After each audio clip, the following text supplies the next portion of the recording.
On my pine needle basketry video, there's a lot of similar questions that keep popping up, so I thought I would compile them all in one video.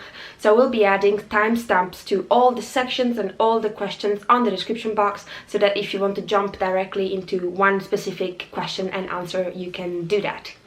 The first section is origins of the pine needle basketry, and this is something that honestly I regret not covering in the previous video. Pine needle baskets have been known to have been done for more than 9,000 years, which is crazy. It's a super old skill and art, and there's several different indigenous tribes, namely from the North America, that have been known to pine needle weave. And I've read that some pine needle baskets were weaved that tight so that they would be able to carry water in them, and they would use as thread deer sinew, which is a part of the tendon, I think, of the deers. And now you can find pine needle baskets that are more than 100 years old. There are some beautiful specimens that are kept in museums. Unfortunately, as it is kind of scattered all over around, and there's a lot of different tribes that have been using it, it's hard to pinpoint exactly where it came from. But if you know more about this topic, then please do leave your thoughts and knowledge on the description box, on the comments. The second question that I wanted to cover is something that I got asked a few times, but I got asked less than what I thought initially, and is making pine needle baskets cultural appropriation? And I will start by saying that I'm Italian, so I'm so far away from any indigenous culture, and I'm totally a foreign to that. So if you describe cultural appropriation as the act of a dominant group taking something from a minority group and using it and making a profit out of it, then technically I'm guilty of cultural appropriation, because I did make a video from it. I am making a profit from YouTube, monetizing that video, and I am selling pine needle baskets. So technically it could be cultural appropriation. However, the feedback that I got from people that claim to be from indigenous background was extremely positive, and everybody was saying how they were happy that somebody was keeping this tradition going, making it known to the world. That said, again, I'm not from indigenous background. I think these questions should be better asked to somebody that is. In most cases, if you are respectful and you have good intentions, then and you're doing it and you're giving it credit, then it should be okay, and I feel okay with sharing a skill that is not from my culture directly.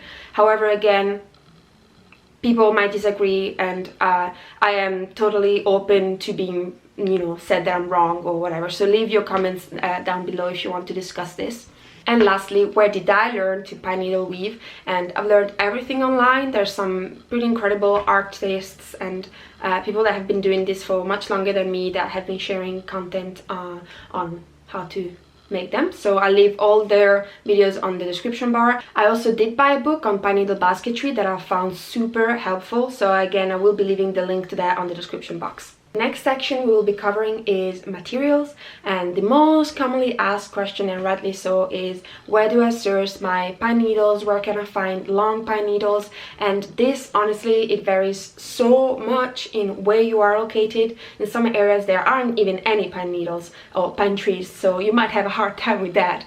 So I was lucky that in Canada I found the ponderosa pines that have really long pine needles. Here in Italy I'm using the maritime pine needles that are more of a coastal pine, and they are common in the Mediterranean basin. But again, I would really urge you to check on your area what trees are present and which ones have the longest needles. On Google, on Wikipedia, you should be able to find the size of the pine needles of the trees that are around you, of the pines around you. So I would urge you to do that. And also, a lot of people ask, can I do pine needle basketry with shorter needles, so for needles that are maybe less than 10 centimeters long? And yes, you can. The only thing is that the longer the pine needle, the easier it is to work with it. The shorter it is, the more often you will need to feed the gauge, and the more pine needles you will have sticking out at the end of the basket. So it might look a little bit less neat than if you were to use longer needles, and it might take you a little bit longer, but it's definitely possible. If you really can't get your hands on pine needles, and maybe you live in an area where there aren't any pines, then there are sellers that do sell those online. Again, that kind of defeats the purpose of working with something that is local, and you know, it takes a little bit away from the experience of making something from things that you can find around you. But if you really want to give it a try, and yeah, you can still find sellers online that will ship them to you. And this brings me to the question, can I make this with other materials? And yes, there are so many other materials that you can use to do baskets and to weave. Maybe not exactly with the same techniques that I showed in that video, although a lot of people say that you can use this technique for sweet grasses. But wherever you are in the world, there's gonna be local traditions for weaving with local materials. So again, if you're interested in weaving and you don't have access to pine needles, then I would definitely recommend to maybe research online on local basketry and weaving methods. I'm sure that you will find something that you can work with. Lots of questions on the gauge that I used on the video. I used a paper straw, and actually I'm not using that anymore because it basically dissolved, because of course it's paper, so anytime that it gets a little bit wet, then it kind of crumbles away. So right now I'm actually using something that I think all of you will have access to, or most of you. So what I'm using is this little metal bit. And this is the top of a pencil. So you see here where there's the rubber, the thing that keeps the rubber in, like from the wood to the rubber, it's usually like a little piece of metal like this. So what I did, I just took a pencil, removed the rubber, and then pulled away this metal bit, and this is the perfect size for working with pine needles. Of course you can have it bigger, smaller I wouldn't recommend it, but bigger it's okay. You can use a piece of metal tubing, copper tubing. Honestly, I'm pretty sure that if you live in a house, you will find something that you can use as a gauge, as long as it's like maybe 1 centimeter across, I would say, and it's quite sturdy, then you should be fine. You can use many different things. And actually I would love to know what you have been using if you have tried. Some of you also were wondering about green pine needles, whether you can use them or not, and what I've read is that most people don't suggest it. However, I did find a few people that do work with pine needles that are green. So I don't know, from what I've seen, most people work with dry pine needles, but you could also attempt to work with green needles and let me know if that's any good.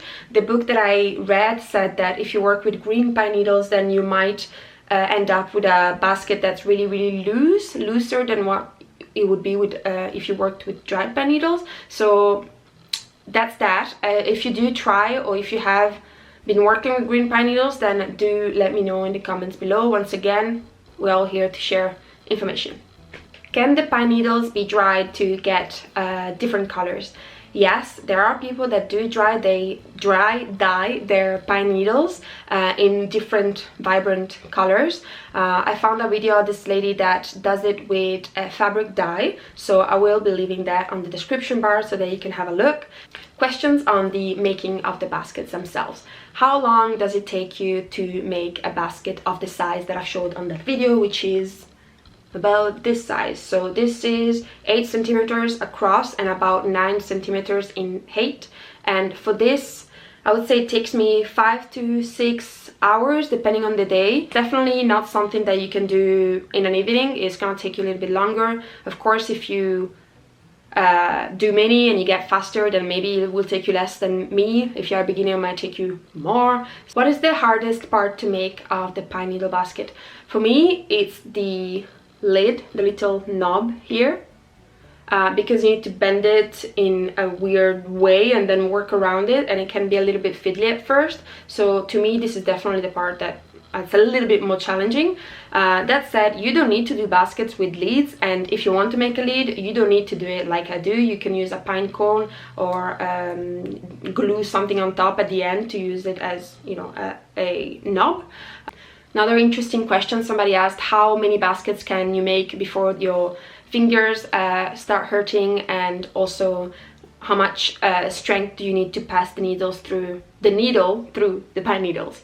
And I can make, I would say, I mean, I make about one a day, so I don't make that many. As I said, it takes a long time, so one a day is enough.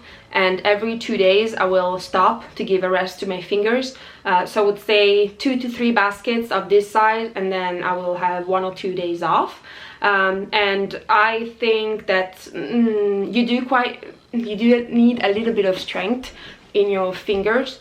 If you do have issues with your hands, maybe you have pain in your hands, then I honestly wouldn't recommend making baskets, because it is a little bit taxing on the hands.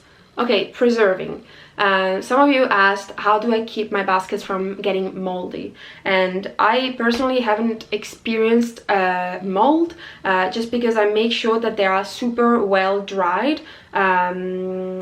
Because if they are moist, that's where the kind of environment where you can get mold. But if they are fully dried and they're not kept in a place that's moist, then you should be fine.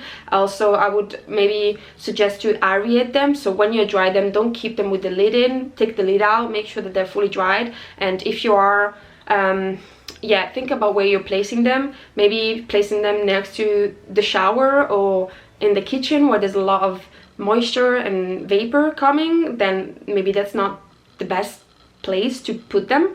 However, if you wanted to keep them somewhere like the bathroom, then you could varnish them, put a layer of varnish, and that will help preventing mold. I like to leave them natural without any varnish to preserve the smell. If mold does form in your basket, then you can always take a little bit of vinegar, dilute it with water, and then spray it inside and outside, or the places where there's mold, and leave it to dry, and that should kill any mold. Is there any way to preserve it? Yes. So there are several ways. The most common are beeswax, coating them in a layer of beeswax, or applying shellac, or even spray varnish. This helps not only preserving them for longer, but also gives some rigidity to the basket. So if you find them that they're a little bit too wiggly, then you can try and apply something on top of it to keep them rigid. That said, I never applied anything. I just think it's a shame to lose the smell, because the smell is just great. I mean, if you were to apply beeswax, it would still smell pretty great, but it wouldn't smell of pines anymore. So that's why I don't do it, and also just like to keep them natural. But definitely, if you wanted to apply something, there are several methods to do that. How long do they last? They last long. Some people said that they have baskets that were made from their great-great-grandmother, so like longer than 100 years old. Some were treated, some weren't. So I think that if you treat them, they could last a very, very long time. But even untreated, if you keep them well, they should last quite long. If you think about it, in nature, this would be in a place where there are microorganisms, molds and insects eating them up and decomposing them. That's what they do. And when you remove them from that space, and you make sure that there are no little insects nesting or molds, then you should be able to keep them for a very, very long time. Problem solving. I'm gonna read some of the questions that you sent me about problem solving. Even though I made a tight basket, it always becomes loose after dried. Any tips? Is there anything I can do to fix this basket or make it better next time?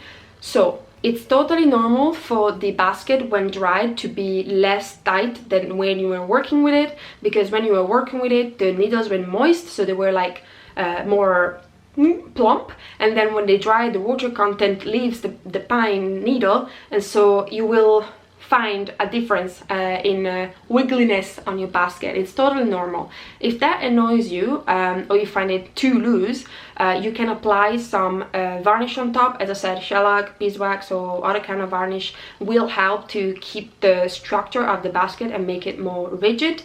If you want to avoid this issue from the next one and kind of reduce the wiggliness, then you can try and change thread. I use wax thread, and I find that that really helps to tight the stitches very, very well and very tight, so that it avoids too much wiggliness at the end. So I would suggest either to coat them, and also maybe to switch up your thread and see if you can get different results. My basket turned out a little bit weirdly shaped. It looked like it's leaning towards different sides all around. Is there any way to fix it? I love this question because I find that especially when you're starting. Every basket that you do, it kind of turns out different, and it's like it has a mind of its own of where it wants to go. So I kind of like to embrace the fact that they're never perfect and never exactly how I envisioned it. However, if you do want to keep it as close as possible to what you imagined, I would have 2 suggestions. So on the coil, when I finished making the really tightly coiled thing, then this is the first stitch that starts from the central coil. This is the first stitch, so I will go all the way around it, and then when I reach the diameter that I want, I will make sure that this here, where I started the stitch, is also my last stitch on the bottom, and then this is also where I will start to create the walls. So this is the stitch that I use as reference, and this is also where I will be ending the basket. So when I get to the top, this is also where when I get here, I know that now the basket is finished, and it will help you to keep the basket straight. So when you are getting to the end of your basket, to the height that you want, put it on a flat place and look at it from far, and try and see if it's straight. And you can add a little bit more or even remove it so that you can more or less keep it straight. The second issue can be the walls. So if you want to keep the walls straight, you just have to be very mindful every time that you put a stitch on top of a coil below to make sure that it's on top, and just keep making sure that the coil is on top of the last one and that it's not going left or right to the center, and just keep an eye on it. And if you see that it's leaning towards the inside, then you can try and adjust it on the next coil. But definitely this takes time, and it might not be as easy the first time that you do it. That the more baskets that you do, then of course the better you will get at it. I struggled to keep the same thickness, and needles were poking out here and there when I finished. Any tips on working with your gauge would be welcome. Yes, I have 2 tips for you. First of all, make sure that the gauge is always packed the same way. So I like it to be tight enough so that I can't add any more pine needles, but you can still move it. This way you can make sure that the thickness of the coil is always consistent. It's totally normal to have ends of the pine needles poking out, but you should be seeing the pointy ends poking out. So this side, the start of the pine needle, the butt of the pine needles should always be concealed, and to do that you just need to insert it. Every time that you insert a pine needle, you have to make sure that it's at the center of the gauge and not at the sides. This way the pine needles that you had already placed will be surrounding this new pine needle and covering the butt. So every time that you place it, make sure that it's at the center so that you won't have any more needles sticking out. Okay, and lastly, a few miscellaneous questions. Some of you asked whether they are inflammable, and some of you were worried about using lighters to burn the ends of the thread. When you work on them, they should be moist, so there's not really any issues of it taking fire. However, when they are dried, I wouldn't suggest putting them close to fire. Some people ask if they can put a candle inside. I would not recommend it when they are dried. Can you make other wearables like bags, for instance, with pine needles? Yes, I've seen quite a few images of bags made of pine needles, and also a lot of people make hats with pine needles. So I think that whatever you think you could do, try and do it. I'm pretty sure they'll be able to do it. They are really a cool and fun medium to work with, and I would love in the future to make a little bag with it. I think it would be so nice. I saw videos of other people treating the pine needles with glycerin. What does it do? So glycerin helps to keep the pine needles flexible, and it also helps preserving them, and it darkens them slightly. So if you want a look with pine needles that are a little bit darker, then you can use glycerin to get that look. Again, I have found a lady that made a pretty good video on the treatment, on how she treats the pine needles with glycerin, and I'll be leaving her link on the description box. Okay, last question is, what is the going rate for selling a handcrafted item like this, and pricing strategies? I don't know how to price my baskets. So as with any handcrafted item, you need to consider how much are you spending in materials, how long is it taking you to make the product, and also consider how long you spend into marketing and taking pictures and that kind of thing. So for me, it takes me about 5 hours, let's say, to make this, and I pay myself, let's say, $10 an hour. So that's $50 plus an hour for collection, preparing, and photography and all that kind of stuff, which is $60, and then let's say $5 in materials. So I sell those for $65, which might seem like a lot of money, but if you think that it takes at least 5 hours to make them, plus you need to consider finding the pine needles, and then, you know, the photography, the listing, the shipping, the box to ship, and that kind of stuff, then it's not that much. I also include shipping in the $65, which is about $20 less. So in reality, I make about $45 for those, which again might seem like a lot, but for the time that you put into it is not a lot. So I think you could actually sell them for more. I like to do them, I enjoy doing them, and I enjoy selling something that is not extremely expensive, although I understand why some people do sell them for a lot more. And also I could still consider myself a beginner. So if you were a professional and have been doing this for a while and you can do like beautiful original pieces, then you can sell them for a lot more. But yes, to resume, calculate your hourly rate and how long it takes you to make something, calculate your materials, and then add about 1 or 2 hours of your hourly rate on top to cover costs like sourcing materials and marketing. So I hope you found this video helpful. Thank you so much for sending your questions through. To finish off, I will be sharing with you some of the baskets that you have made and that you sent me pictures of. I was so blown away, but some of those baskets, especially for being like your first attempt. So yes, thank you so much for watching, and I will see you very soon.